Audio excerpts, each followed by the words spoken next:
한국을 지금의 위치로 만든 거인 이건희는 말했습니다. 한국은 일본이 키운 나라다. 하지만 이 말의 뜻은 일제강점기의 영향이나 일본의 지원을 받았다는 말이 아니었죠. 이건희 회장은 일본에 좋은 감정이 없는 사람이었습니다. 그도 그럴 것이 6.25 전쟁이 끝나고 일본으로 유학을 갔던 이건희 회장은 엄청난 부자임에도 불구하고 한국인이라는 이유로 일본 학교에서 괴롭힘을 당했으니까요. 그럼에도 이건희 회장이 삼성을 세계적인 기업으로 키워낼 당시 일본은 저만치 앞서가는 나라다 라고 말했습니다. 이건희 회장에게 일본은 일종의 라이벌이었던 것이었죠. 그런 이건희 회장이 어째서 한국은 일본이 키운 나라다 라고 말했을까요?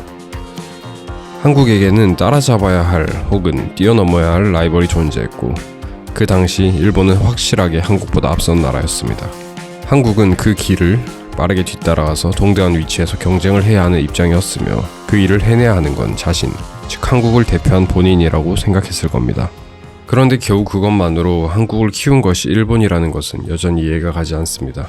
이에 11번가 CEO 안정훈은 말합니다. 제가 이제 면접을 보면은 최근에 깔아본 앱이 뭐예요? 라고 물어봐요. 꼭 커머스 앱이 아니어도 3개월 내에 많이 쓰는 앱이 뭘까라고 물어보면 저 예전부터 뭐 이거 썼었는데 최근에는 별로 쓴 게 없네요 라고 하면 저는 아쉽지만 그런 분들은 제가 통과시키지는 않아요. 제 멤버들한테 이제 일을 할 때 압박을 하죠. 앱스토어 앱은 1등부터 10등까지 위클리 베스트는 무조건 깔아서 써봐라. 그리고 이게 나라마다 이제 앱스토어 베스트가 틀리거든요. 그러면 이제 나라를 바꿔가지고 앱스토어 1등부터 10등까지 써봐라. 아주 솔직히 얘기하면 저는 95%의 모방과 5%의 창의성이 프로덕의 가치를 만드는 거지 세상에 아무것도 없는 프로덕이라는 건 사실 거의 없다고 봐도 돼요. 왜냐면 굉장히 같은 고민을 하거든요. 이 서비스업에 있는 사람들은 95%의 모방과 5%의 창의성이 가치를 만들어낸다. 모방, 이 단어는 어감이 좋지 않게 들립니다. 하지만 모방은 우리에게 꽤나 긍정적인 단어일 수 있습니다.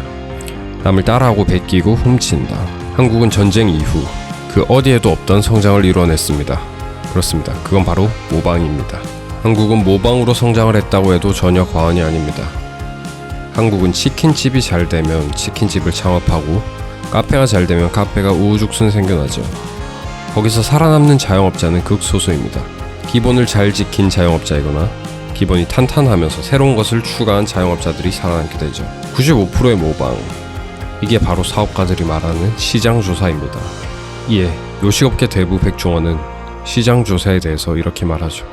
야 이거 내가 여기서 팔면 될까라는 건 안 돼. 그렇게 접근하면 안 돼. 야 이거 이렇게 해서 봤다 이거 팔면 되겠네가 아니라 이 지역의 장사가 잘 되는지 이게 현지인들도 잘 되는지 위주로 검색을 해보고 분석해보고 그럼 이 현재 장사가 잘 되는 가게들의 최소 객단가가 나올 거 아니야.